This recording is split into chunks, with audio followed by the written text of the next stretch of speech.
ناظرین السلام علیکم۔ اگر میں آپ سے کہوں کہ ایک ایسی جنگ ہوئی تھی جس میں سپاہی دشمن کی گولی سے کم بلکہ اپنے ہی خوف، بھوک اور تنہائی سے زیادہ مرے تھے، ایک ایسی جنگ جہاں زمین پر بارش پانی کی نہیں بلکہ گولوں کی ہوئی تھی،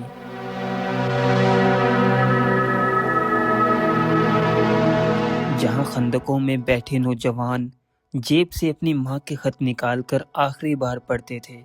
کیونکہ انہیں یقین ہوتا تھا کہ اگلا سورج شاید وہ نہ دیکھ سکیں۔ تو یقیناً آپ سمجھ جائیں کہ یہ کوئی عام جنگ نہیں بلکہ یہ پہلی جنگ عظیم تھی، ایک ایسی ہولناک تباہی جس نے صرف ملک نہیں توڑے بلکہ انسان کے اندر کا سکون، امید اور مستقبل بھی چھین لیا۔ پہلی جنگ عظیم صرف توپوں اور بندوقوں کی کہانی نہیں، یہ انسان کے غرور، سیاست کے غلط فیصلوں، طاقت کی اندھی دوڑ اور عام انسان کی ٹوٹی ہوئی زندگی کی دردناک داستان ہے۔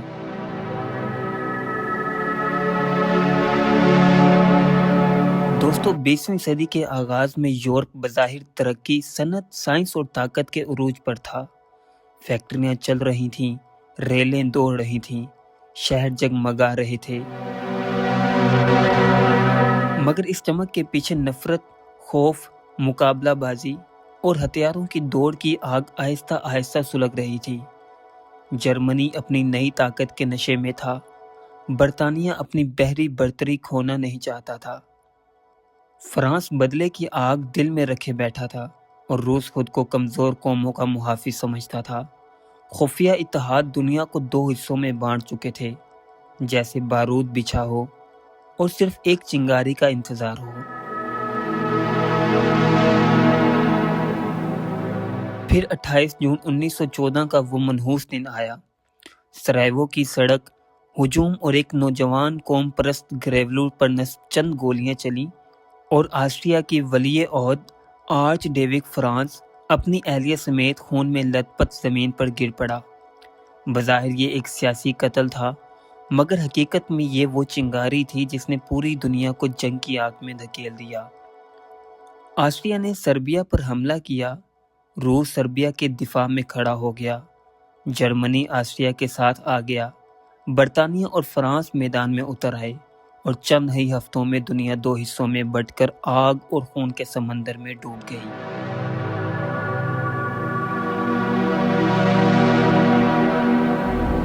محاذوں پر خندقوں کی جنگ شروع ہوئی، لمبی گہری کیچڑ سے بھری خندقیں جہاں سپاہی مہینوں قید رہتے، بارش ہوتی تو پانی گھنٹوں تک بھر جاتا، لاشیں سڑتی، بدبو سانس لینا مشکل کر دیتی، چوہے لاشوں اور زخمیوں کے درمیان دوڑتے، بیماریاں پھیل جاتی، کئی سپاہی پاگل ہو جاتے اور کئی خودکشی کر لیتے، کیونکہ دشمن سامنے کم اور موت ہر طرف زیادہ نظر آتی تھی۔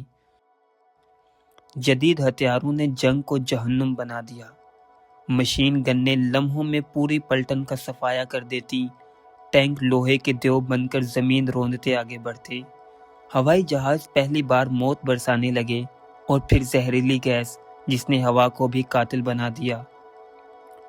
سپاہی ماسک پہن کر بھی تڑپ تڑپ کر مرتے، آنکھیں جل جاتی، پھیپھڑے سڑ جاتے، سمندروں میں آبدوزیں سے جہازوں کو نگل رہی تھیں، خوراک کی قلت بڑھ رہی تھی، گھروں میں فاقے ہونے لگے، جنگ صرف محاذ پر نہیں رہی تھی، یہ ہر دروازے تک پہنچ چکی تھی، مائیں ہر دستک پر چونکتیں، بیویاں سیاہ کپڑے پہننے لگیں، بچے باپ کے بغیر بڑے ہونے لگے۔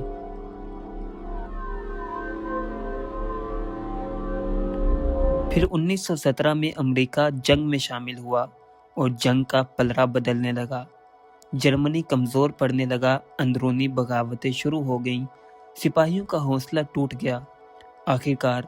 11 نومبر 1918 صبح کے 11 بجے جنگ بندی کا اعلان ہوا، توپیں خاموش ہو گئیں، مگر زمین اب بھی گرم تھی، کیونکہ اس پر کروڑوں انسانوں کا خون بہہ چکا تھا۔ 1 کروڑ سے زائد فوجی مارے گئے، لاکھوں شہری ہلاک ہوئے، سلطنتیں بکھر گئیں، عثمانیہ، جرمن، آسٹرو ہنگرین اور روسی سلطنت ختم ہو گئیں، دنیا کا نقشہ بدل گیا، مگر سب سے بڑا نقصان انسانیت کا تھا۔ کیونکہ دوستو اس جنگ نے دلوں میں نفرت، بدلہ اور ذلت کے وہ بیج بوئے جن سے صرف 20 سال بعد دوسری عالمی جنگ اگ گئی۔ پہلی جنگ عظیم ہمیں یہ سبق دیتی ہے کہ جب طاقت کی ہوس عقل پر غالب آ جائے، جب سیاست انسانیت سے بڑی ہو جائے، تو پھر صرف فوجیں نہیں مرتی، نسلیں اجڑ جاتی ہیں، مائیں عمر بھر روتی ہیں اور تاریخ ہمیشہ کے لیے لہو میں ڈوب جاتی ہے۔